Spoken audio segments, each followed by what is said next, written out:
Very nice. I had my 3 hour service yesterday. How it was? Very, very good. I was very happy to serve the nation, to serve the municipality. Mm. It was supposed to be Monday. No, Monday. Yeah, today's Wednesday, right? Monday. Yeah. But then, guess what? I went to the place and I was looking for the place called, what's the name? Parque del Árbol. When I Googled it, I said Parque del Árbol and I went to this place and I saw nothing and nobody. Who's the commissioner of the place of the park? And I saw nobody. So I was looking around and nobody to be found. So I was knocking doors here. Who's in charge? Well, it turned out that it was the wrong place. The strip's name was El Parque del Árbol. And then I had to go to another place. So they told me, well, look, yeah, great, but the thing is that this is no longer time to start your journey because we take a picture in the beginning. We send it to the CEPOL, not to the CEPOL, to the civil court. Mm-hmm. So you need to reschedule the work. Oh, Jesus.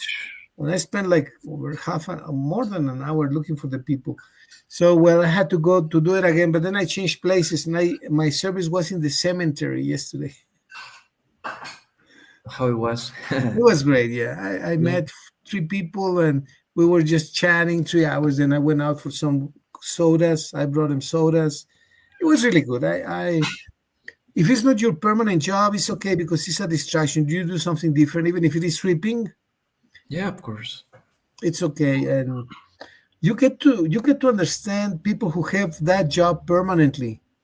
And then you think that, well, poor guys. I mean, it's really imagine working in a cemetery, sweeping the pavement and the gardens and picking up trash.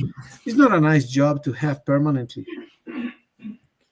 Yeah, of course. I mind that it's so uh, not difficult, but probably, yeah, it is tedious. How can I say it? Tedious, Yeah, uh, routinary, routinary. boring in a word, right? Yeah. And not very well paid. And then you see the suffering and the pain from the people because there was a family who just arrived there to bury. They were going to bury their loved one, and you have to watch this every day. Maybe you get used to that, to seeing the people's suffering. But Mm-hmm. it is, Yeah. in a way, it's a reminder that one day, sooner or later, hopefully later than sooner, right? We will end up there. But then it leads you to make some reflections about life. And so Yeah. it has a positive side, to be honest. It makes you value. It's like when you go out of your country, right? You get to love your country. When Mm-hmm. you go to visit another country, you say, oh man, Mexico is really beautiful. And I didn't notice this, right? Yeah, of course. I think that it's necessary to, um, yeah, to see different perspectives in occasions of the same thing, and yeah, you can take like more value of what you have. Exactly, exactly. So same thing here, visiting in the cemetery, you get to appreciate life even more. Yeah, yeah, I imagine. Yeah. But well, It was a that good was experience. yeah. How about your vacation, Mickey? Where do you go? You went to the beach? Yeah, I went to Puerto Vallarta. Actually, um, I didn't go so many times to the beach because I have one um, one uncle that works there in Puerto Vallarta, and Right. he started selling jewelry, and I went with him to see how the business works and see the costs and everything, and well, that was the main idea of going to Puerto Vallarta. And obviously, I went to the beach, but just 2 days, and the rest of the week I was just in the city, seeing how it works. And it's interesting. He's selling now mostly silver.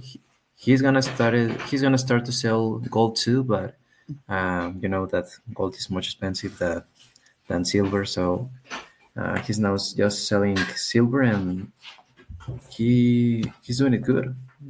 The amount of profit that you can get of silver is in occasions at least at 100% of the cost of the total piece. So Yeah, I'm thinking to probably include this to my page, and yeah, probably I'll go to Guadalajara in 2 weeks to the Centro Joyero and see if I buy another pieces to resell here.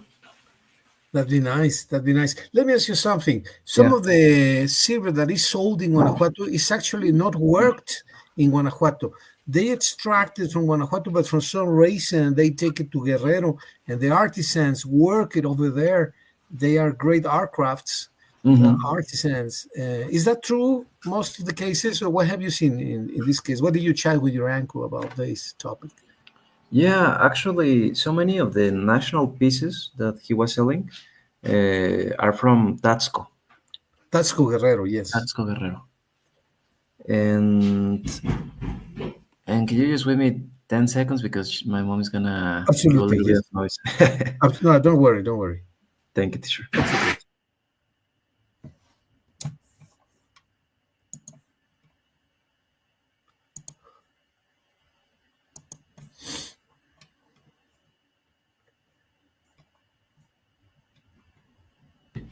I'm back. Thank you, teacher. Ah, no, no problem. That's daily things that happen everywhere. It's the same Yeah, here. yeah, and yeah, so many pieces are handcrafted in Taxco Guerrero, and a lot of people purchase directly from them, and they then resell here. And actually, something that I noticed is that, for example, in Centro Joyero in Guadalajara, because we have one seller from there, in occasions he purchased silver too in Taxco. So, so yeah, I imagine that there are so many how say handcrafters, Handcrafters, artisans. artisans, yeah, and the costs are very low, so you can get a good amount of profit from them. Yeah, that sounds like a great business. Now, how do you measure the quality? I think you go with silver. You go in sterlings or some kind of measure. How do you measure the quality of silver? Well, something that I learned it is that it's called silver sterling point 929 because it's supposed that 0.75 is zinc, so it is not old silver because it's like they need to use zinc. I remember, I think that it's zinc to do like the figures of the silver to can reshape it, you know. Yeah, yeah. And yeah, well, for example, now that we purchased a good amount of money, they sell it from for grams. It is the cost of the gram of the silver plus the handcraft work. Depending of the piece, for example, in occasions we saw the same piece, but it was made by different artisans, one with more details than the other. And depending of the details of the piece is the cost of the hand labor, you know. And then Right. you just plus the cost of the gram of the silver plus the hand labor, and that is the weight of the piece. For example, if it's a necklace or if it's just a ring, you do you calculate the weight of the piece, and then that's your cost. I see. I was just as you talk to me, which I appreciate. Thank you. I was. Let me share this with you, Mickey, which I just found out in thanks to our friend, the Thank you. Silicon friend. Let me show you what I just found, which is exactly what you're saying. What did I put it? Did I put it here? Document one or document two? Let me see really quick. Document two. Um, document two here. Right. It says about the purity standards, they add copper to increase the strength. Copper. Mhm. Copper.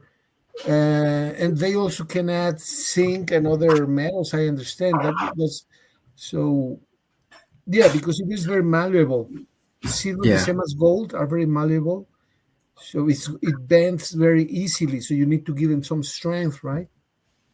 exactly. Yeah, yeah, and it is so interesting because, well, interesting in terms of money because you can get a lot of profit. For example, I remember one necklace that the cost was like 50 pesos, and they were selling at 450 pesos. So you are getting almost the 200% of the total cost.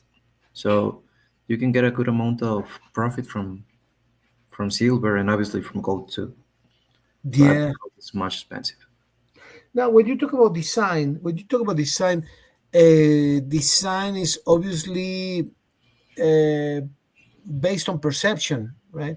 Oh, this is very pretty. This is very modern. How do you assess? How do you give value to the design? In other words, how do you make your designs distinctive or separate or detach themselves from other designs? Mhm. Yeah. Well, something that I'm doing is showing the different pieces to my family and friends, and just ask them about. Okay, do you like this piece? Not, no, no, no. Okay. Okay, I discard this one. Do you like this one? Yes, yes, yes. Okay, buy. I'm gonna buy this one. Yeah, and obviously I have my personal taste too, right? If I see something that I don't think that is gonna like to my clients, or probably my clients don't gonna pay too much attention to that piece, I just prefer to discard instead of invest my money. The good part is that normally silver uh, doesn't lose value, because, well, it's at the end is um, how you say, the same as gold. It's always taking value over the time, so it doesn't lose the value of the piece. But of course, I want something that I can sell quickly and then reinvest the money in other pieces or in other thing. Yeah. Which are the most attractive or enticing pieces of these fine metals, gold and silver? Wrist chains, necklaces, bracelets, rings, earrings. What have you seen to be the most attractive uh, products that sell quickly or easily? Hmm. Well, obviously, for example, in the case of women, I would say that rings, necklace, and how is it one? The Earrings. earrings. Yeah. For example, the earrings are so cheap. I remember that uh, one pair of earrings, the cost was 25 pesos, and are made of silver, and the final cost that we put to the final client, it was of 100 pesos. So it is the how much? 400, Yeah, 400% for 100%. to And be obviously, five. and at the end, it is cheap because I have seen other pages, I have seen other jewelries, and I have compared the prices. And at the end, the price that I'm giving is a good price. Yeah, that means a 400% profit. It's not Yeah, bad in this jewelry business. It can be very, very profitable. yeah, Now, how competitive is the market? yeah. Of course, the market, it is competitive. Uh, the good part is that, for example, in my case, I have a good amount of clients, and the clients that I have, they trust in me. So, for example, when I was there in Puerto Vallarta, I have a group, WhatsApp group, and in that WhatsApp group, I post promotions, the new launches that I have, the things that I'm gonna have available, and just for curiosity, I do like a poll in the same WhatsApp group, Yeah, yeah. asking if they were interested in jewelry in general for women and for men, and I just post four necklaces. Uh, I increased to the total cost for me 300% to the final client, and in 2 days the four was sold. Oh, really? Wow, incredible. So Well, so yeah, I have like a good feeling that probably this is gonna work, and obviously it's gonna be another business that I can do and that I can learn about it. well, I believe from what you have told me, kindly that you have one of the most important assets, and this is the distribution channel. Once you have a good distribution channel with upper class clients, I think you're all set, man. You're all set because you can just start adding like Bimbo or Coke do. They just add more products to the distribution channel. They already have it. I believe it's one of the most important and difficult things to achieve. A positive distribution channel. Once you have it, you have the clientele, and they know that you are varying the products. No, you're not just selling one thing, which is sneakers, but now you are increasing your umbrella. I mean, it's enhancing. I believe that gives room to all these fine jewelry.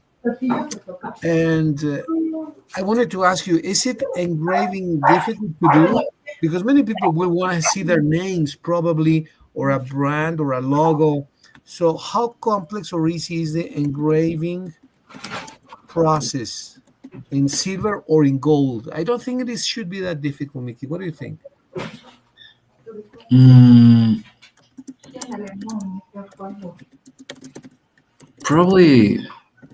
Uh, well, as I mentioned, I have the advantage that so many people know me and so many people trust in me, and probably it's gonna be easier to me to just add new products. I started with the caps too. At the beginning, I was just selling sneakers, and then I added caps of different brands, and I have sold them too. And in a way, I'm like uh, expanding the market, not only just focusing on the sneakers. I'm focusing too on caps. I'm focusing too on uh, other thing that I'm gonna start to sell is perfumes. I got a yeah, a center of distribution on the United States, and the costs that they sent me to of the perfumes are very very good. At least 40% of the total cost that you see in Liverpool or in Sears in all the stores. So in a way, I'm expanding the the markets that I was covering at the beginning, and trying new things. And if I see that people is interested in that, I'll I'll do it. But as I mentioned, the advantage is that I have people that knows me and that trust in me. Yeah, that's one of the most important values. It's intangible. It's hard to measure, but once you have it, oh man, it's incredibly valuable. So looks like there was a store in the U.S. very famous and very elite. What was this? Um, I don't remember the name, but the idea that they started like this, selling high profile products to elite, to let's say high class people, and they started to be very very profitable, and then they created a channel, a whole chain of stores. Don't remember the name now. Nordstroms, Nordstrom's, Nordstrom Rack. Yeah, in the United States that they sell, I think this is sneakers, clothing, perfumes, jewelry. Yeah, Nordstrom. Nordstrom. I think that's the store, right? Nordstrom. Yeah, yeah. I'm not sure if Actually, it's like this. I have got so many deals in that store. Really? Yeah, yeah. Of course, Nordstrom. Hmm. Nordstrom. I think this is the store. Yeah. Okay, well, great, Mickey. Well, you're getting there, and now I think it's always a good time to analyze your goals, right? Because if you don't, I mean, it can be overnight that you're just in another world, right? And it can be great. I mean, it can explode in terms of growth, profit, and exposure.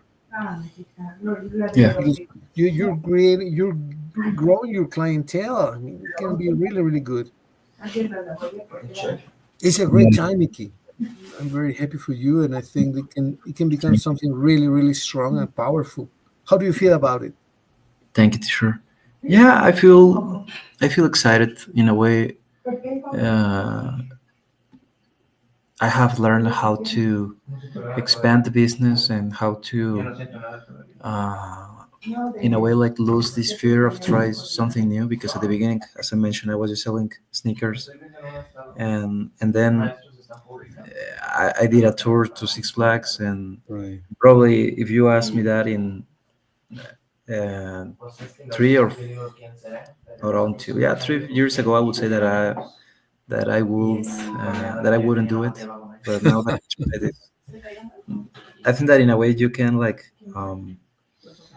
have like more clarity of so many aspects that probably at the beginning you were not aware. So yeah, I feel excited, and obviously I'm aware that I need to focus completely in that and give the time and effort that requires. Right. Yeah, well, it sounds really, really, really. I'm very, very happy to see your growth, how you're developing professionally and expanding your market, your ideas, your opportunities. And of course, not every time every single thing will be successful, right? There will be maybe once or twice where you say, well, this didn't work out as I wanted. And that's normal in every business, right? Part of success is that one or another time it will fail, but rather than calling them failures, we can call them lessons, right? Yeah, exactly. Yeah, yeah. At the beginning, I had like this fear to lose money, like oh, if I invest this and it doesn't sell or something. But now that I understand what you're saying, is like okay, if it doesn't work, okay, the next one, the next stage. I'm not gonna be like just stagnant there and just regret it about what I could do or what I didn't do. So yeah, I'm feeling excited, and I have good feelings that probably this is gonna expand more and more. That's great. I recently met my daughter Sophie's boyfriend. He's a good Okay, kid. He's a good kid. great. His family is importing parts for the tire business, tire businesses.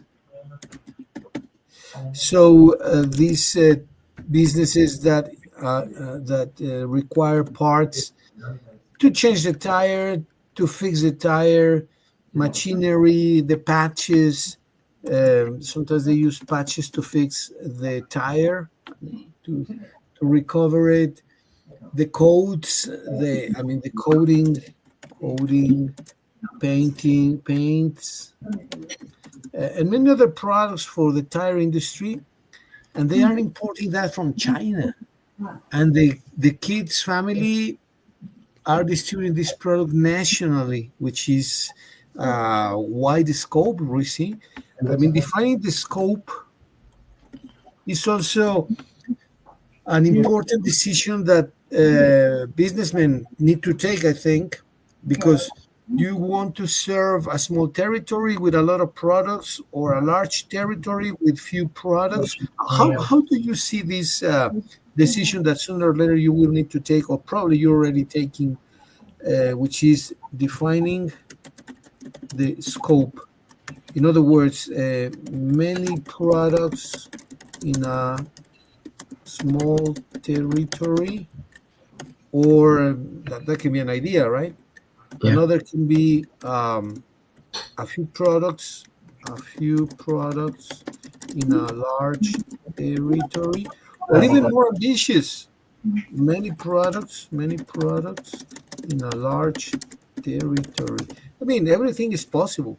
How? But this is a decision that I imagine you will take, or you are already taking, or you have taken. How do you see this, Mickey? Yeah, of course. I think that it's as you mentioned, it is something that sooner or later you need to decide. For example, at the beginning, I was just started selling sneakers here in my city, but in a way, little by little, okay, now I need to deliver these pair of sneakers, but now in León, now in Querétaro, now in Guadalajara. So in a way, I think that the same business demands that you need to spend to other territories because in occasions, uh, the market that you are where you are established not demand all the types of products. For example, I have sold like luxury sneakers, you know, those type of brands like Balenciaga, Dolce and Gabbana, and most of them I have sold in other cities, not here in Irapuato.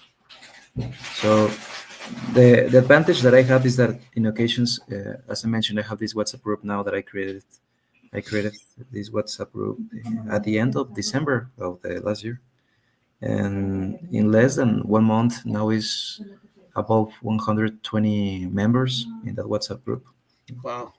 Yeah, and I just created and I just posted on my story in Instagram, and little by little other people has had adding other people, and yeah, it is like a snowball, you know. It's just growing and growing. And well, the advantage of that WhatsApp group is that I post all the deals that I found in, you know, as you mentioned here in Nordstrom or in outlets or in boutiques in Europe, in stuff in United States. And if they want something, doesn't matter if it's in Irapuato or in Guadalajara or in Monterrey, I can purchase that with their money. Obviously, I just record a part of the total amount, and then when I receive the pay and I'm gonna send it to them, they pay me everything. So in a way, uh, I think that that's the best way to manage the business, because if you have, imagine, 20, 40 pairs of sneakers and the cost of each one is between 4 to 6,000 pesos, imagine the amount of money that that you have invested and that you need to wait to sell it. In occasions, of course, when it's a good deal, I would recommend to buy more for stock, because if it's a product that it has a good demand, you're gonna sell it. But if not, the way how I'm doing it, it is good, because in the moment that I receive something, I post it, and it doesn't last more than 2 weeks in being sold. Oh, really? Yeah. Wow, that's fabulous. Fabulous. And well, you're planning now to add another line of products, which is part of the family. Let's call it that way, right? Selling high profile sneakers, jewelry, obviously makes total sense, at least from my perspective. We were saying perfumes, right? What other products do you see that are part of the family, part of the umbrella, are under the same umbrella, that maybe you're not selling now, but possibly in the future you could sell besides sneakers, caps, strips, perfumes, jewelry? Um, what about clothes? Yeah. Yeah. Actually, in the WhatsApp group, I'm posting clothing of different brands. Um, Actually, for example, the last Sunday, yeah, today's Wednesday, the last Sunday or Monday, I don't remember, I posted hoodies of a brand in collaboration with the NBA. This launch was just available in United States and Canada, and yeah, I sold three of them in the same day. So, and the amount of profit that you get from that, for example, probably this is not necessary to say, but the amount of profit that I got from each hoodie was of 1,000 pesos, Wow, and I fabulous. sold three in one day. A part of I have my Amazon business, so in a way, yeah, I'm expanding my own like uh, perspective of different things, and yeah, it has helped me. That's fabulous, really fabulous. Then, yeah, it's growing, great. Now, when businesses grow, one thing that I've read, I haven't necessarily lived that to be true or not. The one business that I had was the school, and yeah, it got a little bit out of control when we had 90, and only once in one term we had 120 students. It Oh, was 20? complicated. 120 was the most we ever had in the school, but normally it was 70, 90, 70, 90, 90 students that we had in the good days. Well, most of the time was between 70 and 90 students, and only one time. And yeah, it grew, but it got a little bit out of control. uh, because I didn't have the right procedures to do many things to manage many things. It was okay, anyways. I mean, I think we deliver. We were happy. The customers were happy, and this and that. But in general, I've heard that when businesses grow, sometimes they get a little bit out of control or dramatically out of control, right? I imagine that prevention plan or a contingency plan in case of a tremendous growth um, can be established, right? In other words, maybe you have an idea of how to control the business if it starts growing dramatically. Yeah, yeah. Well, that you mentioned it's very true. In occasions, probably you don't expect that you're gonna get that amount of people, for example, in your school, and yeah, you in occasions you're not prepared for that. That's why it is important to, I think, always keep in mind what is your final goal or what is the goal, the next goal, and yeah, being prepared for receive that goal in because if you work and if you really invest your time, if you invest your focus on that, I think that sooner or later you're gonna achieve it. To be honest, it is something that I was struggling not long a time ago because I had so many messages and I couldn't respond to all of them at the time that I wanted, and I didn't give the um, how can I say this, like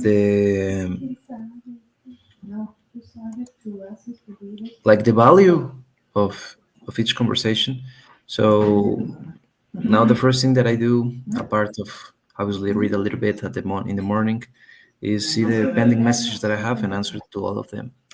And in occasions, yeah, it requires probably 1 hour or more than that. But yeah, I think that sooner or later, probably I'll need someone to help me. Yeah, Yeah, yeah, to manage your agenda, right? yeah, yeah. Of course. The agenda or the correspondence as well. And Yeah, that means mails. I don't mean to say that somebody needs to manage it, but at least to set an alert system. And there are so many things now that so many applications that people have to control what they need to do during the day or during the week, right? yeah. Of course. Something that I applied like 2 months ago. It is an app called Opal, OPAL. And the purpose of this app is that you establish your schedules. For example, if you don't want to use the cell phone in the night, okay, you put on a schedule and you put the apps that you cannot use. So in a way, you are blocking the apps for the amount of time that you established, and in a way, it makes me feel more focused on what really matters because in occasions, yeah, I was probably responding messages and then I got distracted from something else on Instagram, for example, and Right. you lose the thread, and then you felt well. So happened to me that I felt bad because it was like, oh my god, I was working and then I just started seeing videos on YouTube. So what I did with this app is to establish the different schedules. And for example, when it's work time, uh, it's just work time, and I don't use Instagram or Facebook. And yeah, it gives me like the focus that requires. Yeah. That's fabulous. Okay, Mickey. Well, very good. Very good. And congratulations on your effort on your project. It's not an effort on your project, on your process. Everything is Thank you, great. sure. Thank you. I was curious to chat with you for a little bit about two interesting books, and I've decided to look up for the summary.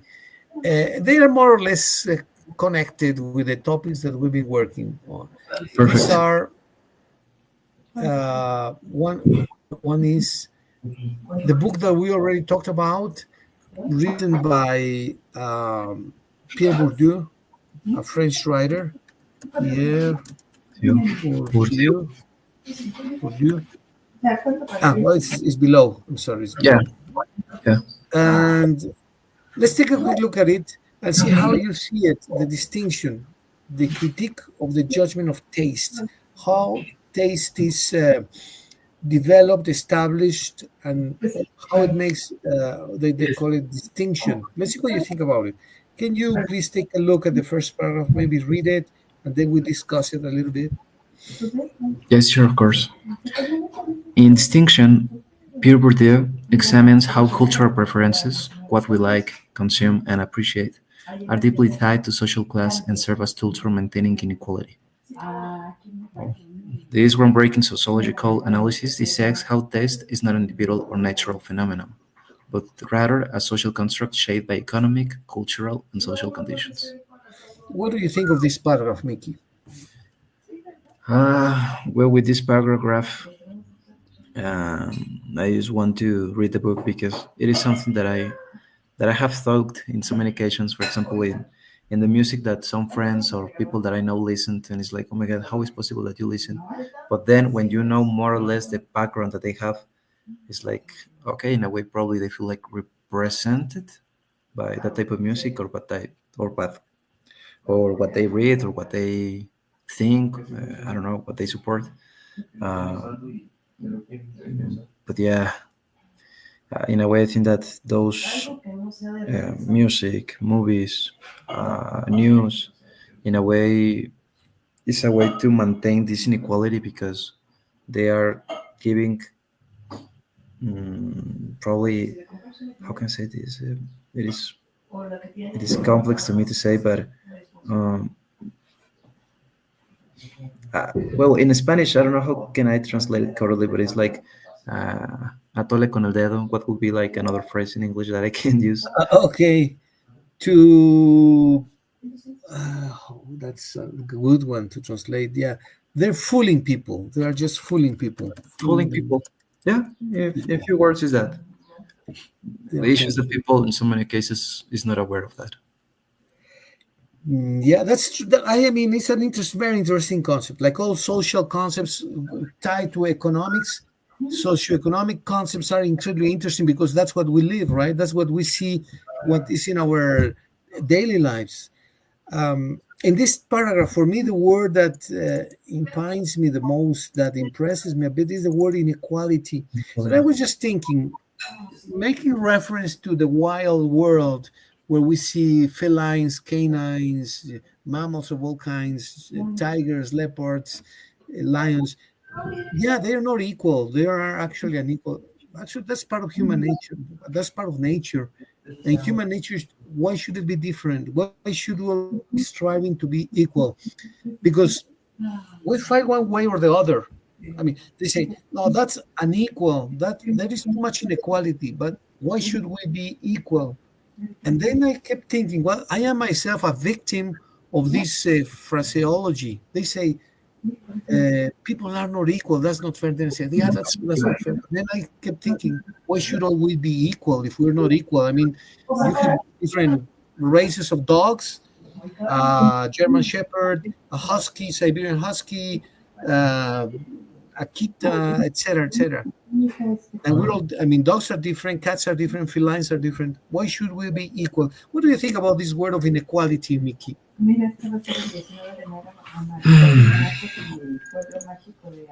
Well, unfortunately, it is a reality. It is a reality, and this reality has existed for all times. I think so because there always was someone who was conquered and someone who was, in a way, like submissed. You know, See, yeah, uh, yes, yes. according with the example that you mentioned about felines and animal kingdom in general, is that probably the issues that we have this the issue or the advantages that we have this how can I say this analysis to determine if it is something fair or not in comparison with animals that they just follow their instinct and we cannot kill them because it's their nature. but Yes. but yeah, it is so sad because it doesn't matter how many years passed, inequality exists, have existed, and will exist. will will continue to exist, right? will continue to exist. Yeah. What societies are more egalitarian, meaning more equal, where there is less differences between the top class and the low class? And another question, which is probably more important, and it's just a personal opinion. I don't mean to say that this is good or this is bad. Is that, well, actually, I'm sorry. That's exactly the question. Is this better or not? That exist societies that are more egalitarian. Egalitarian, another that is not. Because that is a social construct. In other words, we say a society where there is a huge disparity, like Mexico compared to Japan or Iceland or Switzerland or some countries. I'm not sure exactly which ones are they all, but it seems to be worse. Is it worse? Maybe yes, maybe not. What is your opinion, Mickey? A more egalitarian society is better than one in which there is a huge disparity between the top and lower class. What do you think about that? It is it is a good question about the what societies are more egalitarian. I imagine that the societies in the north of Europe, I imagine like Denmark, um, Norway. What's the name of this? Finland, I think too. Finland, Yeah. Mm, Scandinavian societies. I'm pretty sure you're right. uh, if it's better, is this better than than another that is not? Mm,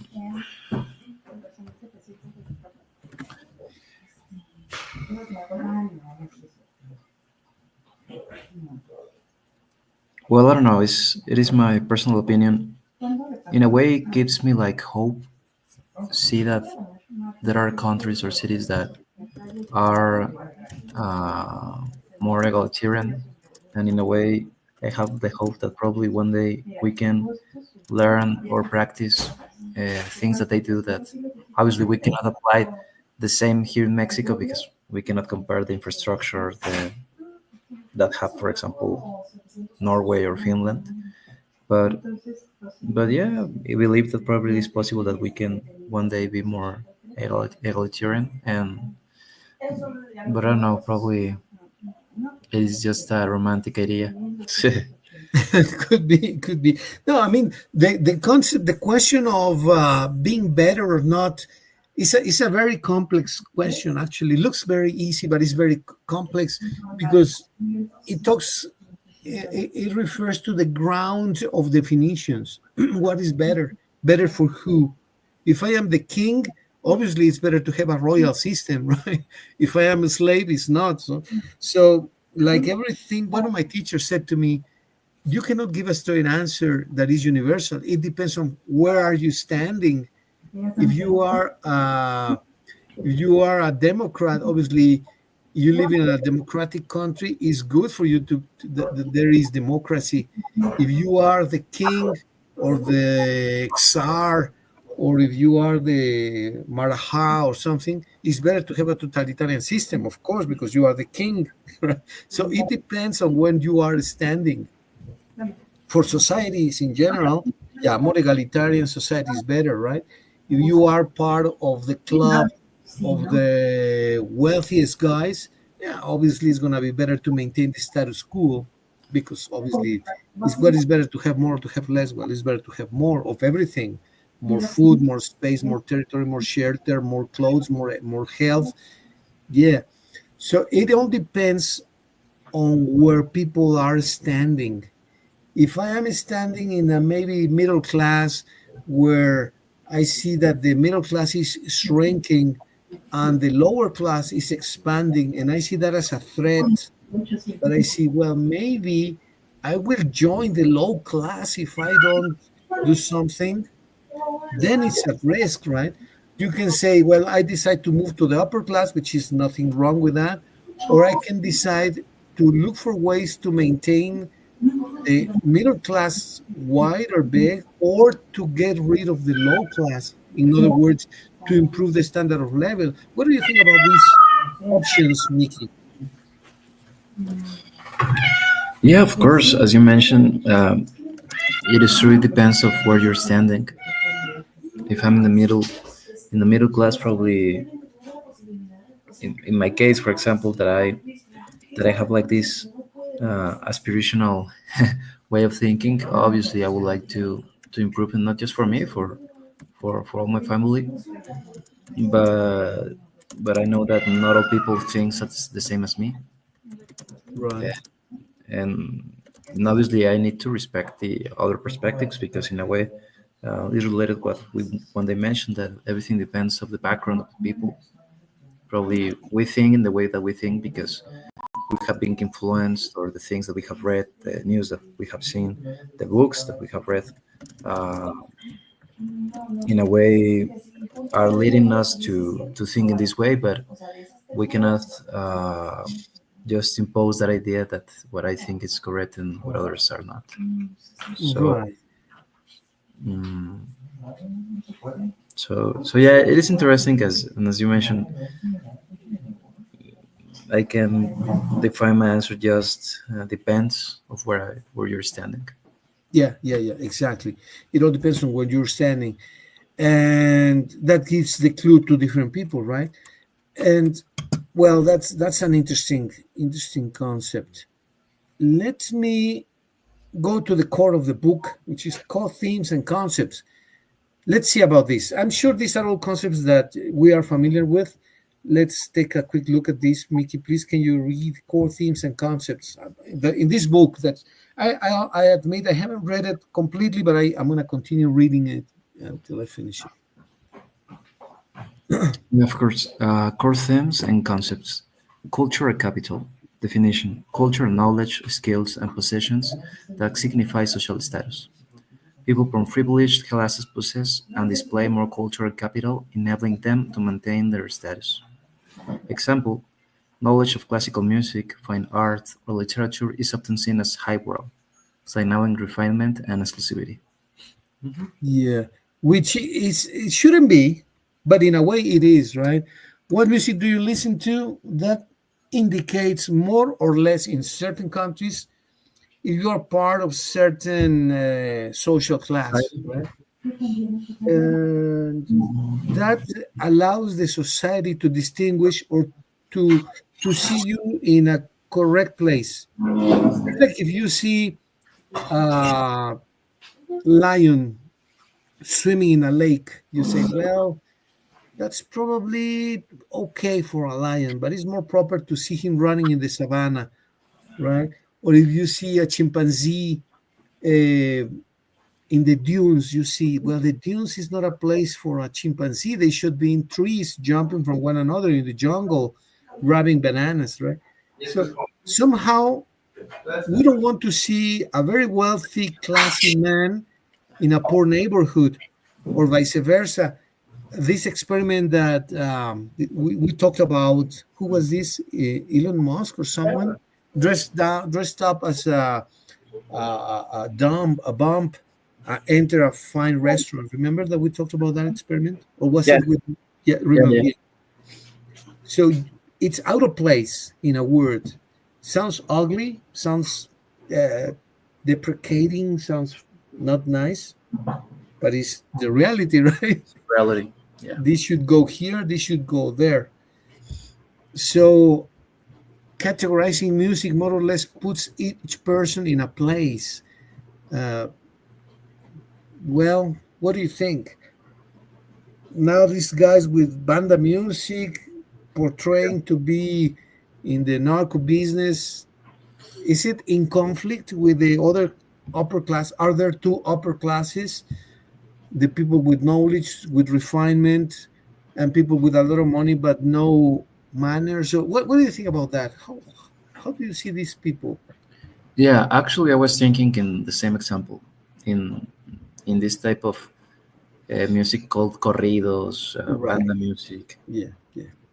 Yeah, and an example came to my mind because now that I was in Puerto Vallarta, we went to a restaurant, and the owner of the restaurant let us sell the silver in inside the restaurant. And well, the restaurant was all the people who work in the restaurant are of the same family, and they were kids, they were people of mid age, older people, but everyone working.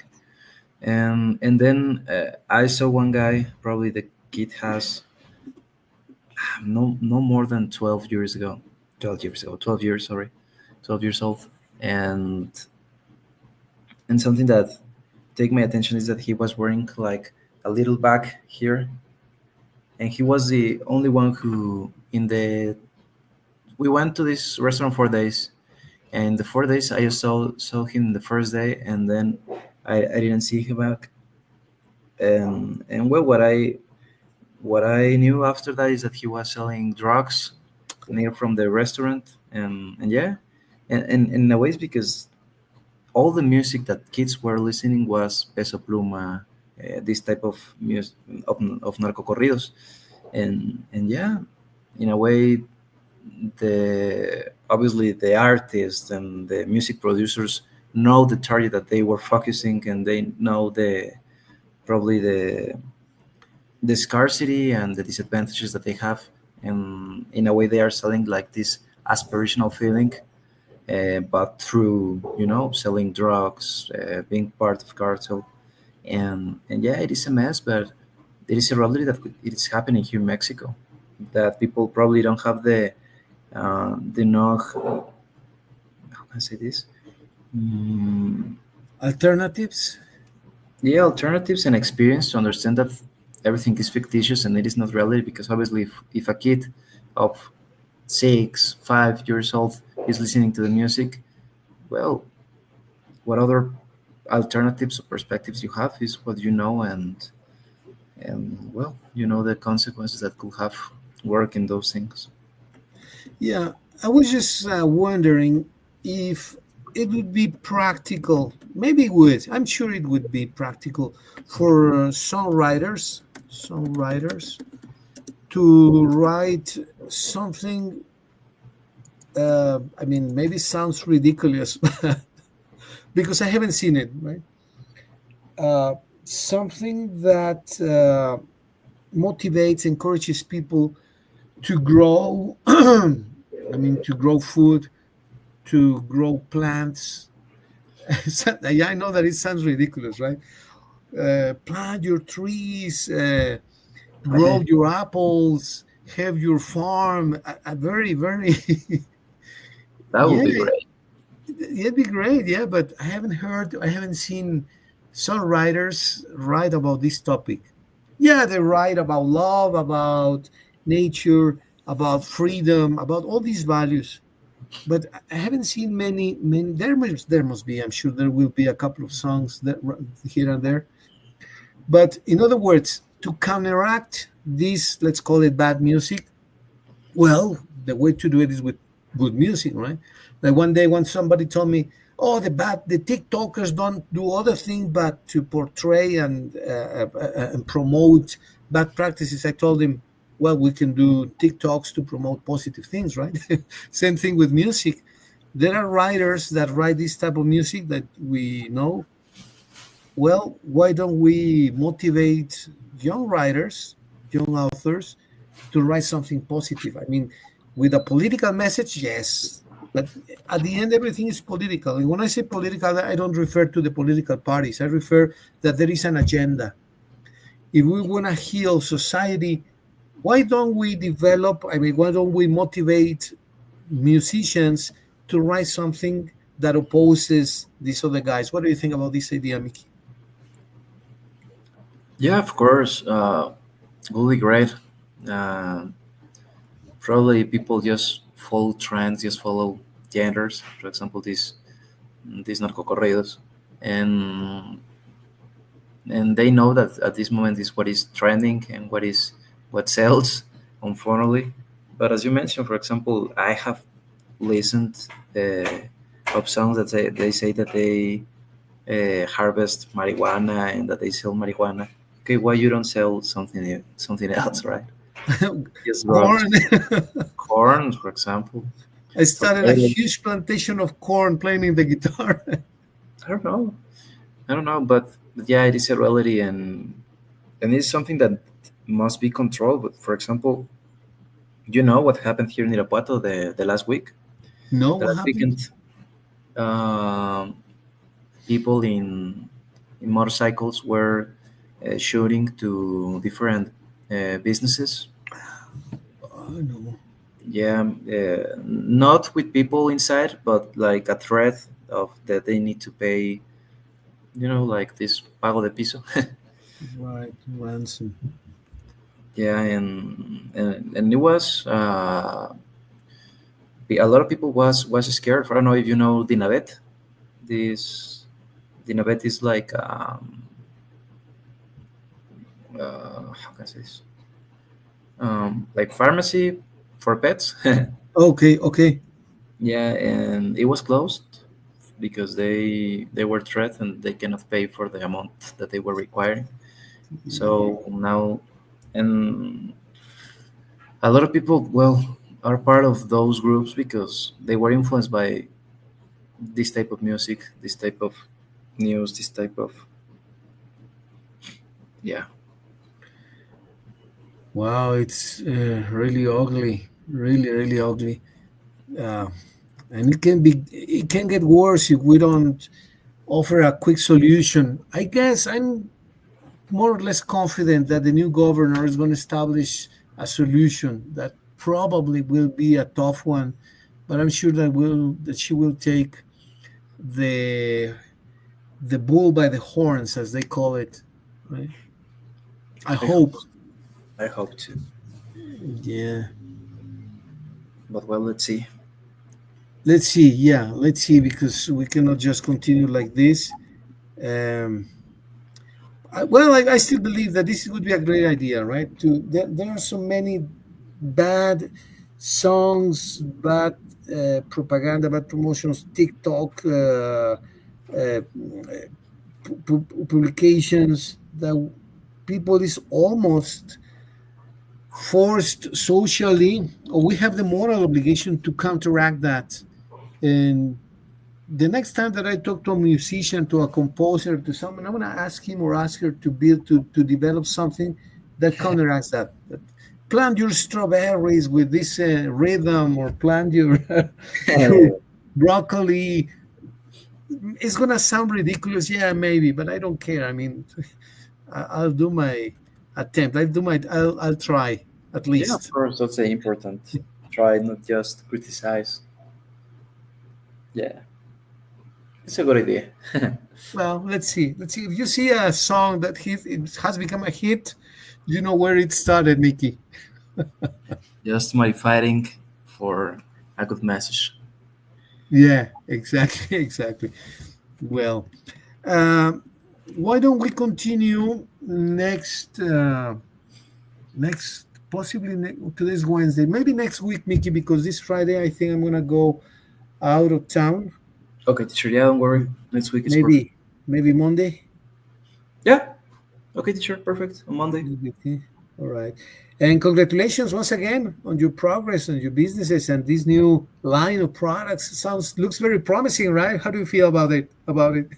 Yeah, teacher. Yeah, I feel excited. Obviously, I'm aware that I need to be focused to make it work. But yeah, I'm confident that if I put the time and effort that requires, it's gonna be good. Thank you, teacher. Yeah, yeah. In particular, well, you know that everything people do requires attention to detail, right? To know the specification of silver product, as you mentioned, you already gave the steps, right? Asking people what they want, what they like, what are their preferences, uh, how to tell an original type of silver from the counterfeited one, because there are counterfeiters that counterfeit not only money but metals as well. Yeah, of course. Yeah, So to be able to tell the difference between an original one and a fake product is very important as well. yeah, yeah. It is true. I need to learn more about business and yeah, being to be capable to distinguish that and determine what is original and what is not. But yeah, just with the practice. Exactly, exactly. Practice. Okay, Mickey. Well, good talking to you, and take care. Have a wonderful weekend, and say hello to the family for me, You too, please. teacher. Take care and thank you for your time. See you soon. Take care, teacher. See you Take soon. care. Bye, Mickey. Bye. Bye bye.